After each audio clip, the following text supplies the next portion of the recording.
उत्तर प्रदेश स्थित नोएडा में सुपरटेक का अवैध ट्विन टावर रविवार को धूल में मिल गया।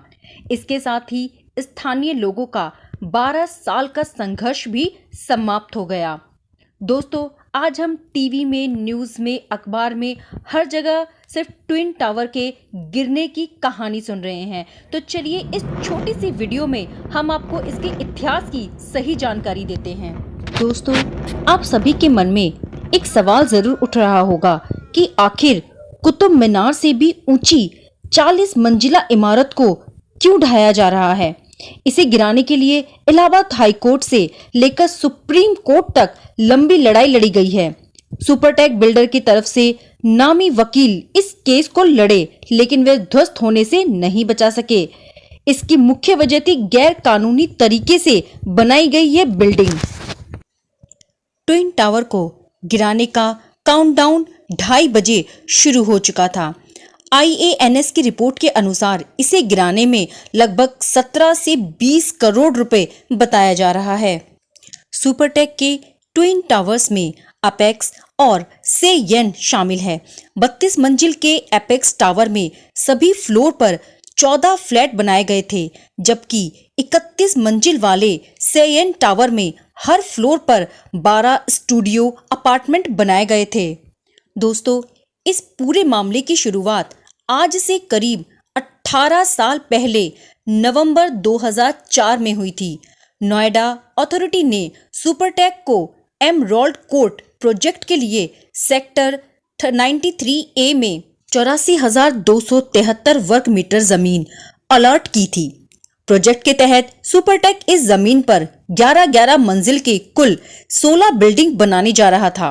प्रोजेक्ट के लिए जो नक्शा पास किया गया था, उसके हिसाब से सुपरटेक ने जहां ट्विन टावर बनाकर खड़े कर दिए, वहां ग्रीन एरिया होना चाहिए था। हालांकि सब कुछ नॉर्मल चल रहा था और साल 2008 से 9 में सुपरटेक के इस प्रोजेक्ट को कंप्लीशन सर्टिफिकेट भी दे दिया गया था।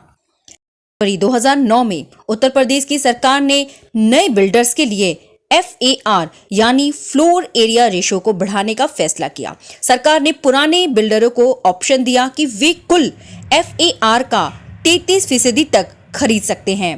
अब जब सरकार ने FAR बढ़ा दिया तो बिल्डरों को ज्यादा फ्लैट्स बनाने की छूट मिल गई थी। इसी नियम के तहत सुपरटेक की बिल्डिंग की ऊंचाई 11 मंजिल से बढ़कर 24 मंजिला करने की परमिशन दे दी गई।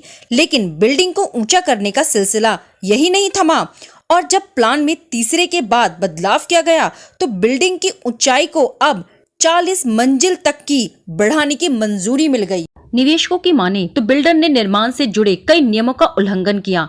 इतना ही नहीं, सुपरटेक ने जब ट्विन टावर्स की ऊंचाई बढ़ाई तो उन्होंने इस बात का भी कोई ध्यान नहीं रखा कि दो इमारतों के बीच में औसत दूरी बहुत ही कम होती जा रही है। नियमों के हिसाब से ट्विन टावर और एमराल्ड कोर्ट के बीच कम से कम 16 मीटर की दूरी होनी चाहिए थी, लेकिन सुपरटेक ने इनके बीच सिर्फ 9 मीटर की दूरी रखी। इसी तरह ये मामला आगे चलता रहा। इलाहाबाद हाई कोर्ट ने अपने फैसले में कहा कि जिन लोगों ने ट्विन टावर में फ्लैट बुक किए हैं, बिल्डर को उन्हें 14% ब्याज के साथ पूरी रकम लौटानी होगी। हाई कोर्ट का फैसला आने के बाद सुपरटेक ने ट्विन टावर्स को बचाने की पूरी कोशिश की और सुप्रीम कोर्ट में याचिका डाली, लेकिन बिल्डर को यहां से भी कोई राहत नहीं मिली। सुप्रीम कोर्ट ने 31 अगस्त सन 2021 को 3 महीने के भीतर ट्विन टावर को गिराने का फैसला सुनाया था, लेकिन प्लानिंग में देरी होने की वजह से ये 28 अगस्त 2022 को गिरा दिया गया।